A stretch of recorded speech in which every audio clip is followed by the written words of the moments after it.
बच्चों, आज हम लोग शुरू करेंगे प्रश्नावली 2.2 का क्वेश्चन नंबर 2। क्वेश्चन नंबर 2 में टोटल 6 क्वेश्चन है और 6 क्वेश्चन में से 3 क्वेश्चन को एक पार्ट का वीडियो में शूट करेंगे और नेक्स्ट 3 क्वेश्चन को हम लोग इसका सेकेंड पार्ट बनाएंगे। तो चलिए फर्स्ट पार्ट हम लोग शूट करना शुरू करते हैं। तो क्वेश्चन नंबर 2 में चले तो देखिए क्वेश्चन क्या कहता है कि एक द्विघात बहुपद ज्ञात कीजिए जिसके शून्यकों के योग तथा गुणनफल क्रमशः दी गई है। तो शून्यकों का योग और गुणनफल अगर हम लोग को ये दिया हुआ है तो हम लोग को द्विघात बहुपद निकालना है। तो निकालने के लिए हम लोगों को द्विघात बहुपद के शून्यक और गुणांकों के बीच में जो संबंध होती है उसका ज़रूरत फिर से पड़ेगा। तो आप लोग को क्वेश्चन नंबर 1 से ही आपको याद होगा कि बहुपद के शून्यक और इसके गुणांकों के बीच में क्या क्या संबंध है। याद नहीं है या भूल गए हैं तो चलिए एक बार फिर से उसको दिखा देते हैं कि इनके शून्यकों और गुणांकों के बीच में क्या रिलेशन होती है। देखिए यहाँ पर, तो यदि ax² + bx + c एक द्विघात बहुपद हो तथा अल्फा बीटा इसके दो शून्यक हो तो अल्फा प्लस बीटा मतलब इसका शून्यक को जोड़िएगा तो कितना आएगा, तो -b/a आएगा। और इनका गुणनफल कितना आएगा, शून्यकों का गुणनफल कितना आता है, तो c/a मतलब अल्फा इंटू बीटा = c/a। तो यही रिलेशन का हम लोग को ज़रूरत पड़ेगा क्वेश्चन नंबर 2 को बनाने के लिए। अब चलिए आइए बनाते हैं क्वेश्चन नंबर 2 को।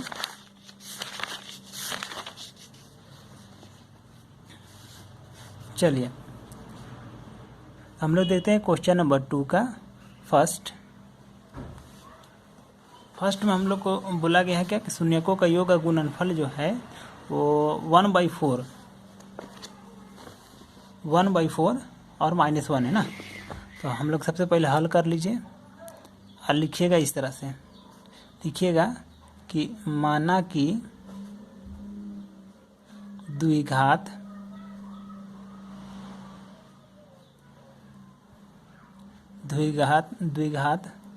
बहुपद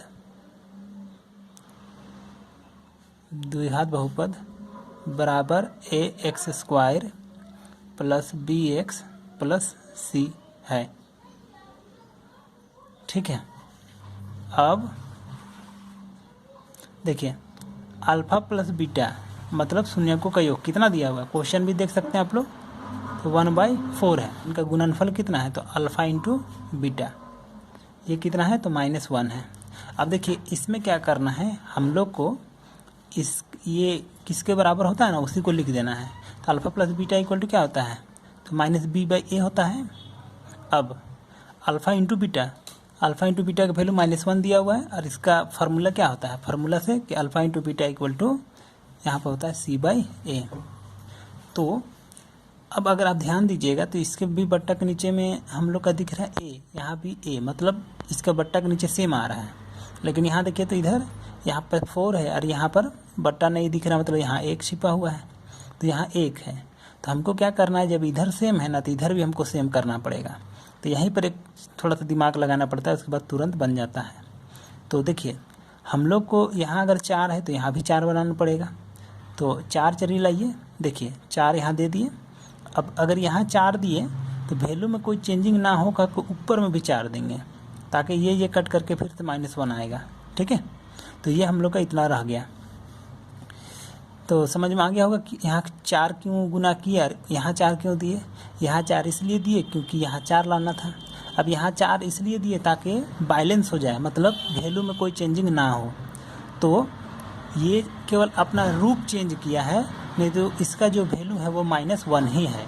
हम लोग को क्या करना है, a b और c को अलग करना पड़ेगा। तो लिखेंगे इसलिए a = कितना, देखिए तो यहाँ से बट्टा के नीचे ना, तो बट्टा के नीचे में 4 है तो a = हो गया 4। अब b = कितना है, देखिए तो ये बट्टा के ऊपर वाला b है ना, तो b = यहाँ देखिए 1, तो -b = आया 1, तो ये माइनस को इधर ले आए इसलिए हो गया यहाँ 1। और यहाँ हो गया c का वैल्यू कितना हो जाएगा, इधर यहाँ 4 और ये -1 मल्टीप्लाई होगा तो -4। ठीक है। अब हम लोग क्या करेंगे, ए बी सी के वैल्यू को इसमें डाल देंगे तो आंसर आ जाएगा। अब यहाँ अब मत लिखिए, इसलिए लिखिए, इसलिए द्विघात बहुपद बराबर कितना, ए एक्स स्क्वायर ना, तो ए का वैल्यू कितना है तो 4, तो 4x², फिर प्लस बी, तो बी की जगह कितना है यहाँ पर -1, फिर यहाँ x तो x, फिर प्लस सी, तो सी की जगह कितना है यहाँ -4। तो चलिए इसको सॉल्व कीजिए, 4x² -x -4, तो हो गया ये हम लोग का आंसर। तो उम्मीद करते हैं आपको समझ में आ गया होगा। अब चलिए देखते हैं इसका सेकेंड नंबर, इसका तो कैसे करना है। तो चलिए देखते हैं इसको, पहले हल कीजिए। हल करने के बाद लिखिएगा, जैसे कि क्वेश्चन नंबर 1 पे बनाए थे, यहाँ पे बनाए थे उसी तरह से, कि माना कि द्विघात बहुपद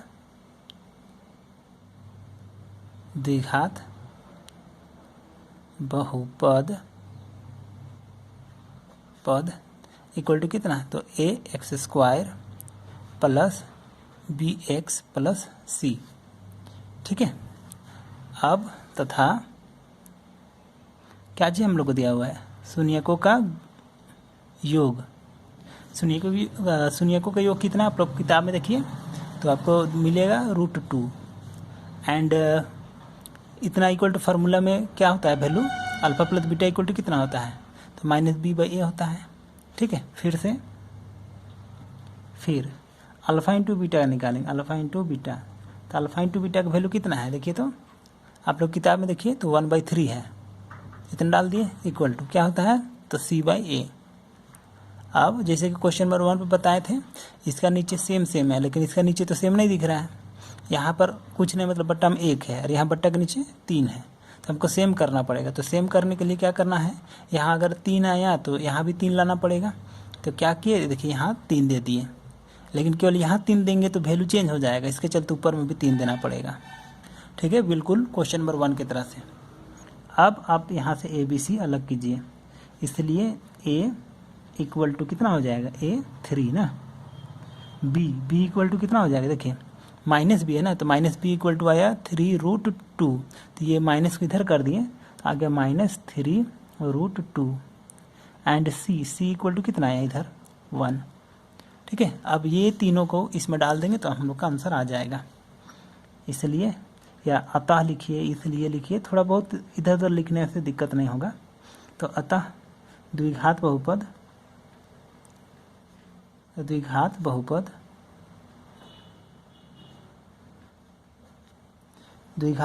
बराबर कितना, ax है ना, यहाँ देख रहे होंगे ax, तो a का वैल्यू कितना है 3, तो 3x², फिर प्लस b, तो b की जगह कितना है -3√2x, फिर प्लस है c, तो c की जगह कितना है 1। अब इसको लिख लीजिए, तो 3x² -3√2x फिर प्लस 1, तो ये हो गया हम लोग का आंसर। तो उम्मीद करते हैं ये भी आप लोग को समझ में आ गया होगा ना। अब चलिए देखते हैं इसका थर्ड नंबर।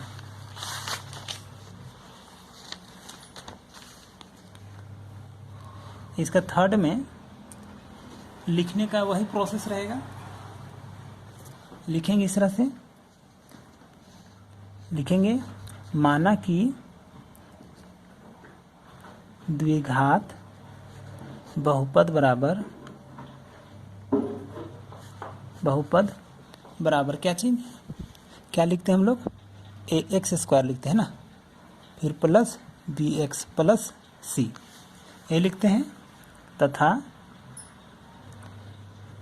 इनके शून्यकों का योग, मतलब अल्फा प्लस बीटा, इसका वैल्यू कितना दिया हुआ है, तो किताब में देखिए तो पता चलेगा आपको कि इसका वैल्यू दिया हुआ है 0।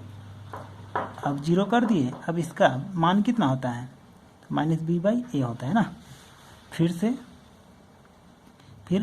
क्या करेंगे हम लोग, अल्फा इंटू बीटा करेंगे, तो अल्फा इंटू बीटा का वैल्यू कितना है, तो देखिए आप लोग अपना किताब में देखिएगा तो क्या हो जाएगा √5।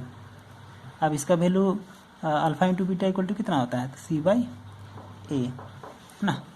अब देखिए इसका भी बट्टा में 1 है और इसका भी बट्टा में 1 है, तो इस बार देखिए बट्टा के नीचे वाला जो है वो सेम है ना, इसलिए हम लोग को इसमें कोई जोड़ घटाव करने का ज़रूरत नहीं है।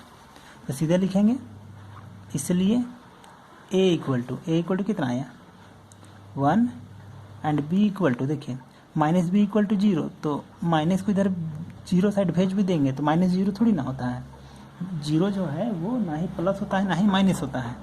इसके चलते हम लोग का B इक्वल टू हो गया क्या 0। अब आया C, तो C का वैल्यू कितना हो रहा है, C देखिए तो R हम लोग का √5। तो उम्मीद करते समझ में आ रहा होगा। अब यही ABC का वैल्यू किस में डालिए, आंसर आ जाएगा। अतः द्विघात